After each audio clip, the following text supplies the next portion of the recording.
Dieu, viens à mon aide. Seigneur, viens à mon secours. Gloire au Père, au Fils, au Saint-Esprit, maintenant et toujours. Dans le ciel leur Amen. Alléluia. Roi du ciel consolateur, Esprit de vérité, toi qui es partout présent, toi qui emplis tout, présent de grâce et de la vie, viens et demeure en nous. Purifie-nous de toute souillure et sauve nos âmes. Toi qui es monté,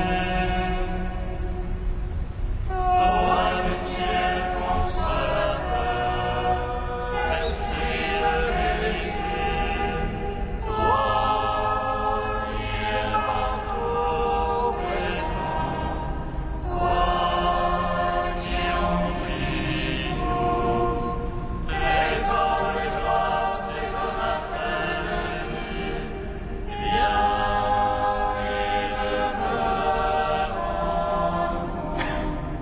Purifie-nous de toute souillure et sauve nos âmes. Toi qui es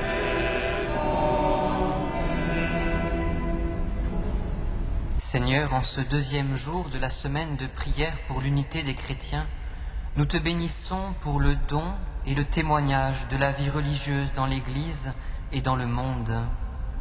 Viens poser ta main de bénédiction sur sœur Évangéline, prieure des diaconesses de Reuilly, et sur chacun des membres de cette communauté de sœurs protestantes, réformées luthériennes et évangéliques. Donne-nous de vivre en plénitude la grâce de notre baptême par Jésus le Christ, notre Seigneur. Amen. lorsque tu es descendu vers la mort immortelle, L'enfer fut renversé par la splendeur de ta divinité, et lorsque tu ressuscites les morts, qui gisaient au fond du tombeau, tous les anges dans les cieux se mirent à chanter. Gloire à toi, source de vie, ô Christ notre Dieu. Lorsque tu es descendu vers la mort immortelle,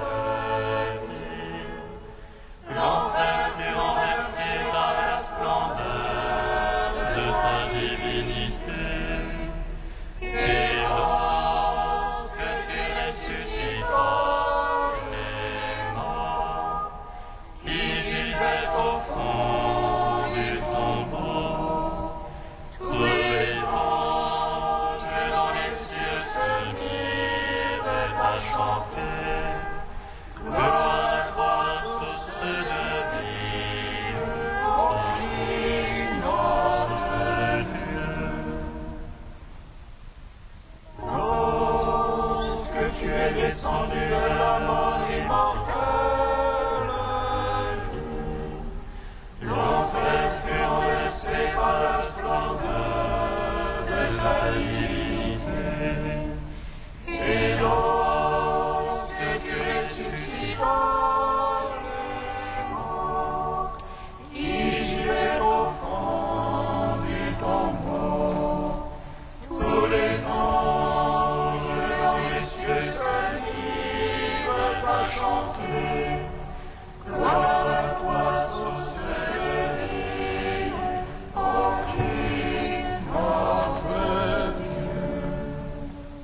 Psaume 118, strophe 22. Que vive mon âme à te louer, que j'exulte en ta parole. Que vive mon âme à te louer, que j'exulte en ta parole. Que mon cri soit proche de ta face. Par ta parole, fais-moi comprendre. Que nos prières arrivent devant ta face. Par ta promesse, délivre-moi. Que mes lèvres publient ta louange. Car tu m'apprends tes volontés. Que ma langue dise ta promesse. Car tous tes ordres sont justice. Que ta main me soit en aide. Car j'ai choisi tes préceptes. J'ai désir de ton salut, Seigneur. Ta loi fait mes délices. Que vive mon âme à te louer. Tes jugements me soient en aide. Je m'égare de brebis perdues. Viens chercher ton serviteur. Non, je n'ai pas oublié tes commandements. Ton salut selon ta promesse.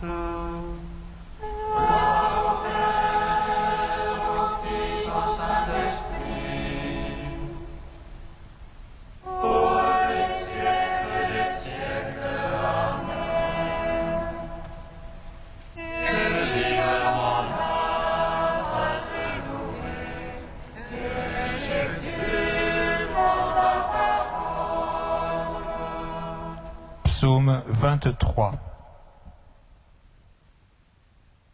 Bienheureux ceux qui habitent en ta maison, ils chantent ta louange autour de ton autel. Ceux qui habitent en ta maison, ils chantent ta louange autour de ton autel. Ô Seigneur, la terre et sa plénitude, le monde et tout son peuplement. C'est lui qui a fondé sur les mers, lui qui sur les fleuves a posé. Qui montera sur la montagne du Seigneur, et qui se tiendra dans son lieu saint. L'homme aux mains innocentes au cœur pur,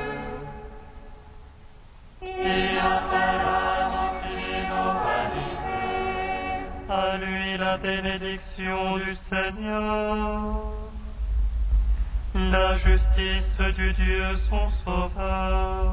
C'est la grâce de ceux qui le cherchent, qui poursuivent ta face, Seigneur. Porte, levez vos frontons, et levez vos portes éternelles. Il entre le roi de gloire. Qui est ce roi de gloire? C'est le Seigneur, le fort, le vaillant, le Seigneur, le vaillant des combats. Porte-les vos frontons, élevez-vous portes éternelles. Qu'il entre le roi de gloire. Qui est ce roi de gloire? C'est lui le Seigneur Sabaoth.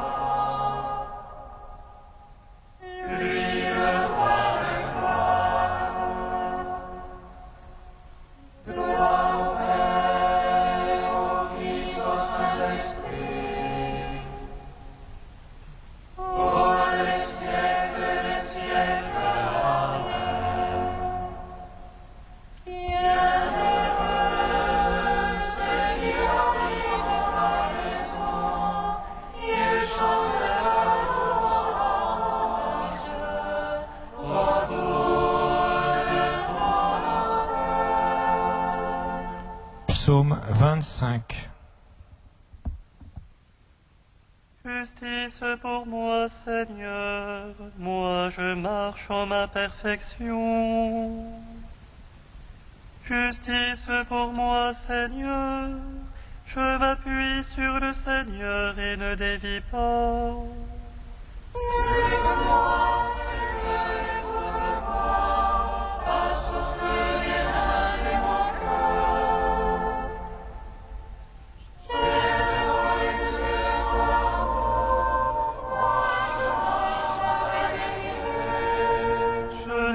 Été m'asseoir avec le fourbe, chez l'hypocrite je ne veux entrer. J'ai détesté le parti des méchants, avec l'impie je ne veux m'asseoir.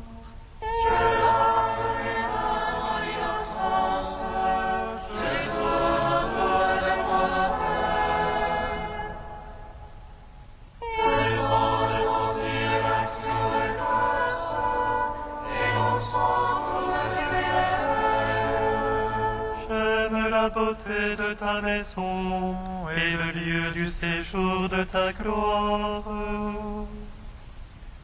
Ne joins pas mon âme aux égarés, ni ma vie aux hommes de sang. Ils sont dans les mains d'amis, leur droit est pleine de profit. Mais moi je marche en perfection.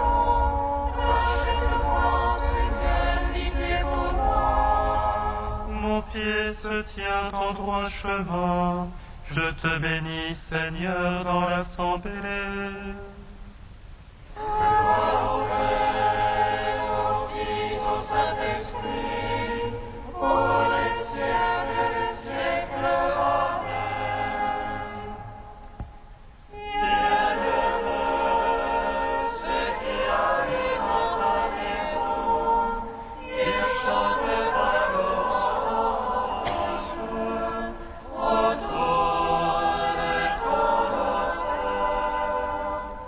Cantique d'Isaïe, page 291. Ainsi parle le Seigneur, le Rédempteur et le Saint d'Israël. À celui dont la vie est méprisée, à l'esclave des puissants. Les rois de l'alliance se prosterneront devant toi. À cause du Seigneur, du Dieu fidèle, du Saint d'Israël qui t'a élu. Au temps de la grâce, je t'exauce, deviens en aide au jour du salut. Je te forme et t'établis alliance du peuple pour relever le pays. Tu partageras l'héritage dévasté, tu diras aux prisonniers sortez. À ceux qui sont dans les ténèbres, venez à la lumière. Ils pourront paître le long des chemins, sur toute hauteur trouveront des pâturages. Ils n'auront plus faim ni soif, sable et soleil ne les brûleront plus. Car celui qui a pitié de ceux-là incline, il les conduira aux eaux jaillissantes.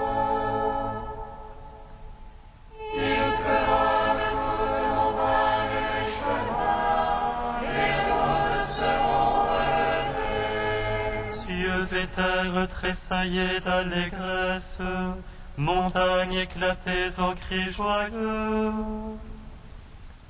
Car le Seigneur console son peuple, il a compassion de ceux qui pleurent. Si on disait Dieu m'a abandonné, le Seigneur m'a oublié. Une femme oublie-t-elle son nourrisson, cesse-t-elle chérir son enfant? même s'il s'en trouvait une pour l'oublier, moi je ne t'oublierai jamais. Je t'ai gravé sur les paumes de mes mains, tes remparts sont toujours devant mes yeux. Rendons gloire au Père Tout-Puissant, à son Fils Jésus-Christ le Seigneur. Par l'Esprit qui habite en nos cœurs, pour les siècles des siècles. Amen.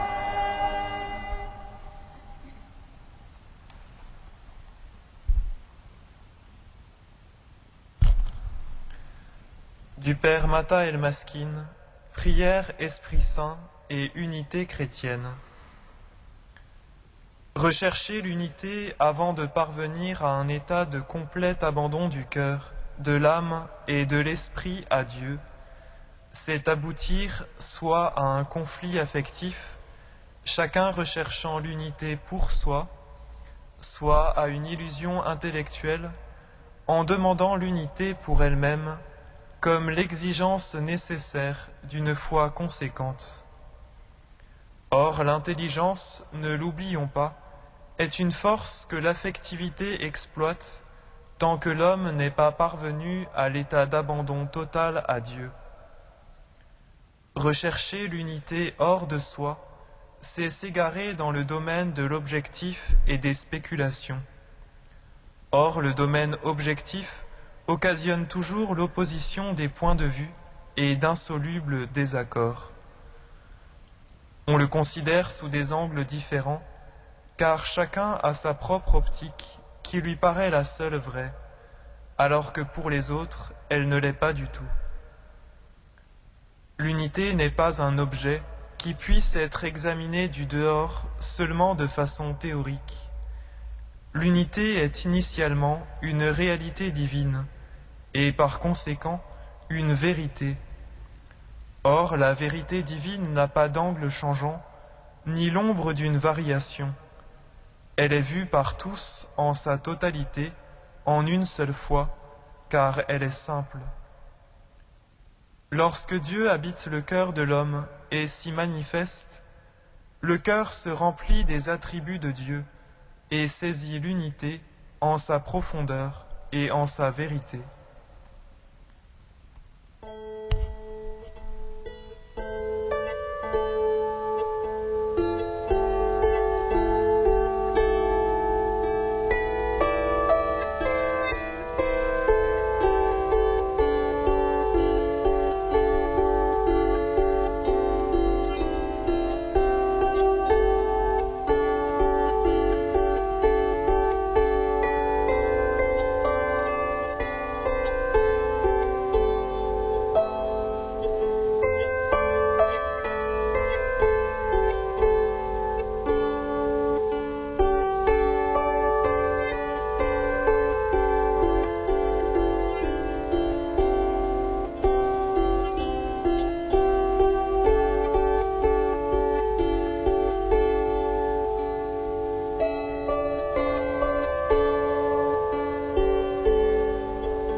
Lecture du premier livre de Samuel, chapitre 1er. L'attente confiante et patiente d'Anne.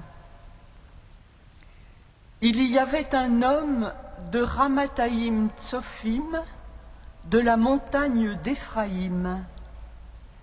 Il s'appelait Elkana, fils de Jéroham, fils d'Eliou, fils de Tohu, fils de Tsouf, un Éphratéen. Il avait 2 femmes, l'une s'appelait Anne et la seconde Pénina. Pénina avait des enfants, Anne n'en avait pas. Tous les ans, cet homme montait de sa ville pour se prosterner devant le Seigneur, le Tout-Puissant, et pour lui sacrifier à Silo. Il y avait là comme prêtres du Seigneur les 2 fils d'Élie, Hophni et Pinas. Vint le jour où Elkana offrait le sacrifice. Il avait coutume d'en donner des parts à sa femme Pénina et à tous les fils et filles de Pénina, mais à Anne, il donnait une part d'honneur, car c'est Anne qu'il aimait, bien que le Seigneur l'eût rendue stérile. De surcroît, sa rivale ne cessait de lui faire des affronts pour l'humilier, parce que le Seigneur l'avait rendue stérile. Ainsi agissait Elkana tous les ans, chaque fois qu'elle montait à la maison du Seigneur. Ainsi Pénina lui faisait-elle affront. Anne se mit à pleurer et refusa de manger. Son mari Elkana lui dit « Anne, pourquoi pleures-tu ? Pourquoi as-tu le cœur triste ? Est-ce que je ne vaux pas mieux pour toi que 10 fils ?» Anne se leva après qu'on eut mangé et bu à Silo. Le prêtre Élie était assis sur son siège à l'entrée du temple du Seigneur. Pleine d'amertume, elle adressa une prière au Seigneur en pleurant à chaudes larmes. Elle fit le vœu que voici. Seigneur Tout-Puissant, si tu daignes regarder la misère de ta servante, te souvenir de moi, ne pas oublier ta servante et donner à ta servante un garçon, je le donnerai au Seigneur pour tous les jours de sa vie, et le rasoir ne passera pas sur sa tête. Comme elle prolongeait sa prière devant le Seigneur, Élie observait sa bouche. Anne parlait en elle-même. Seules ses lèvres remuaient. On n'entendait pas sa voix. Élie la prit pour une femme ivre. Élie lui dit « Seras-tu longtemps ivre ? Va cuver ton vin. »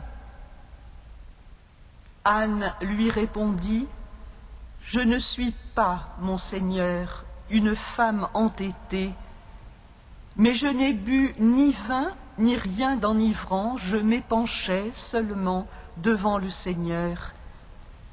Ne traite pas ta servante comme une fille de rien, car c'est l'excès de mes soucis et de mon chagrin qui m'a fait parler jusqu'ici. »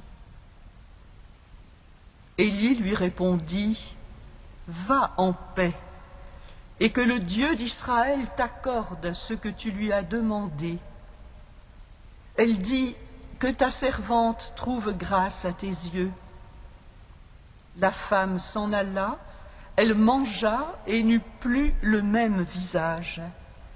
Ils se levèrent de bon matin et se prosternèrent devant le Seigneur, puis ils rentrèrent chez eux à Rama. Elkana connut sa femme Anne, et le Seigneur se souvint d'elle. Or donc, au jour révolu, Anne qui était enceinte, enfanta un fils. Elle l'appela Samuel, car, dit-elle, c'est au Seigneur que je l'ai demandé. Gloire et louange à toi, ô Dieu vivant. Gloire et louange à toi, ô Dieu vivant.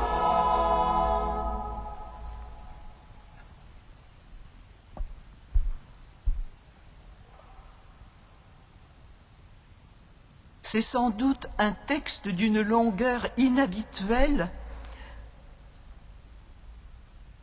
un texte qui peut-être contient en lui-même son commentaire,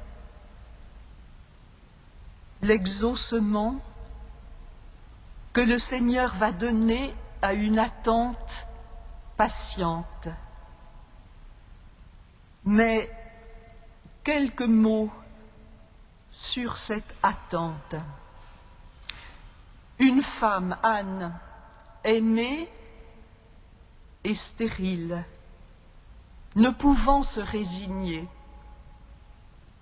Un homme, Elkana, son mari, il l'aime et il vaut pour elle, lui semble-t-il, plus que 10 fils. Un homme ne pouvant comprendre ce qui manque réellement à Anne. Et une seconde femme, Pénina,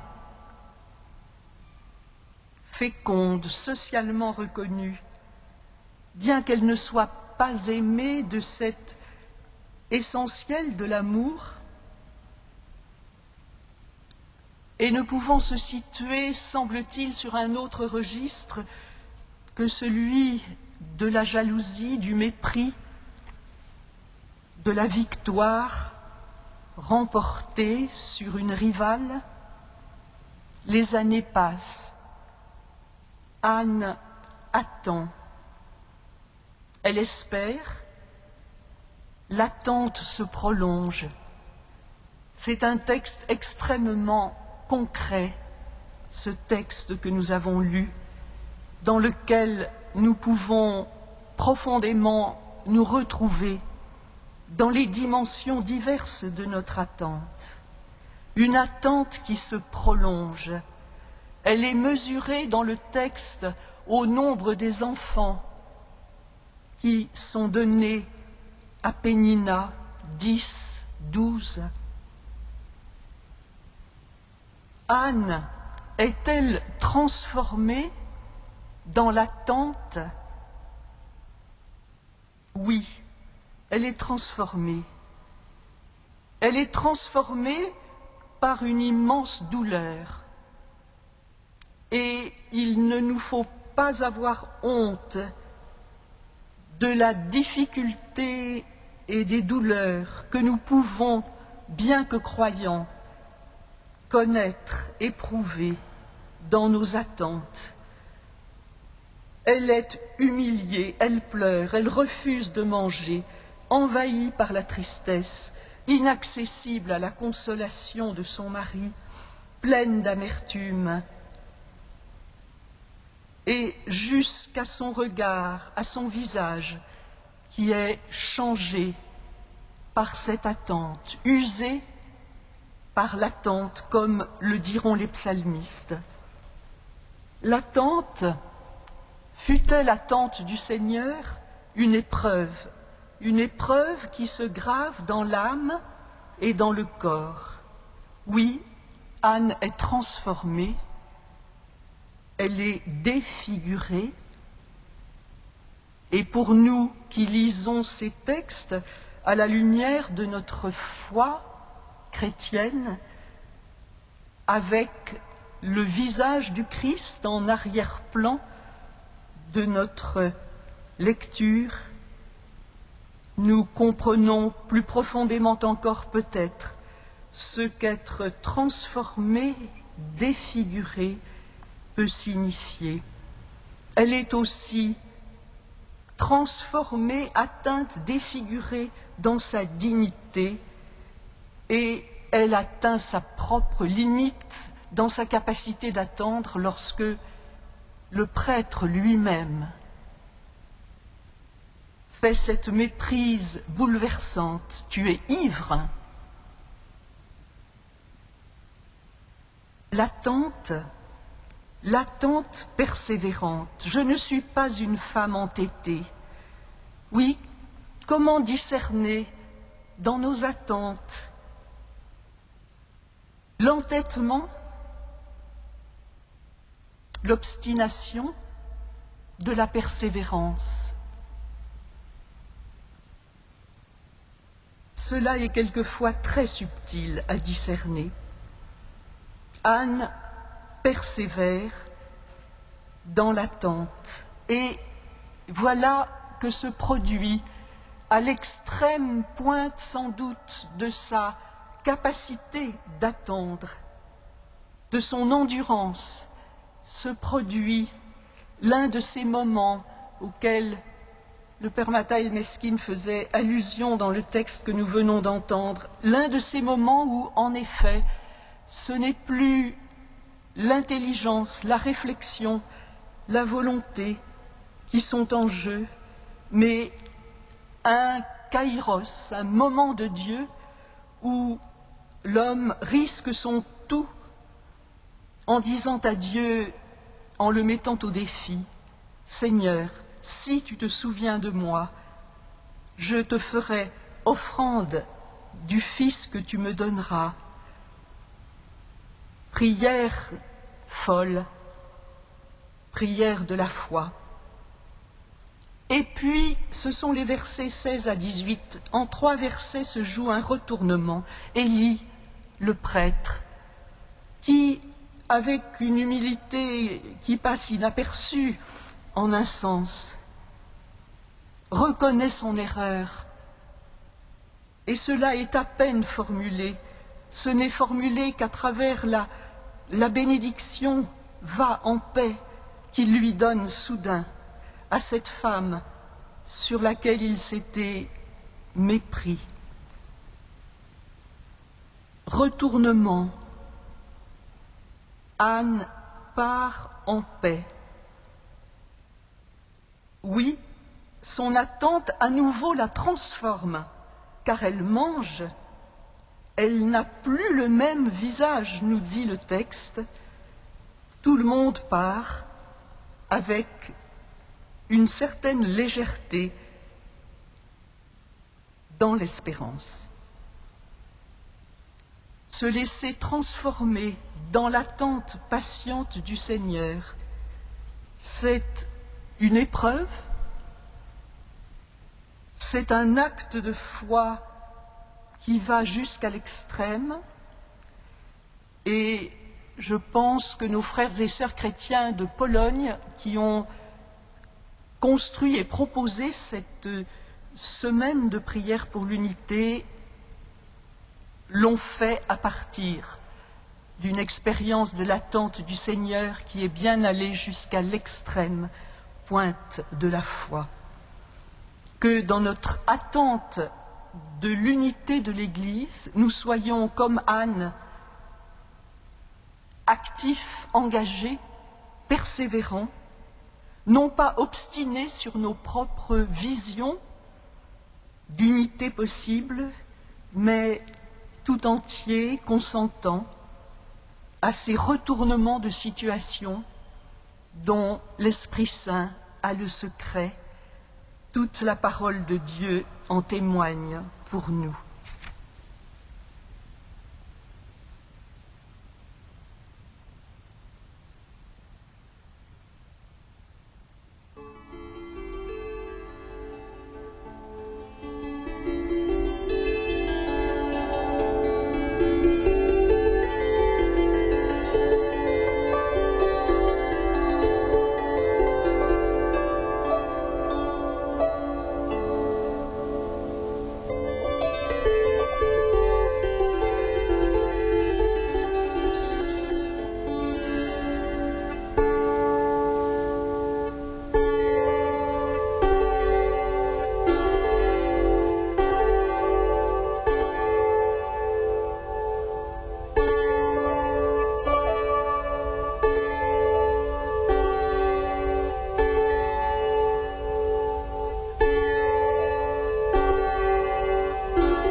Tu es saint Dieu, tu es saint fort, saint immortel, prends pitié de nous.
Dieu qui accompagne nos attentes et les transforme par ta grâce en espérance, nous te bénissons.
Dieu fidèle, tu es vrai en tes paroles, en tout temps.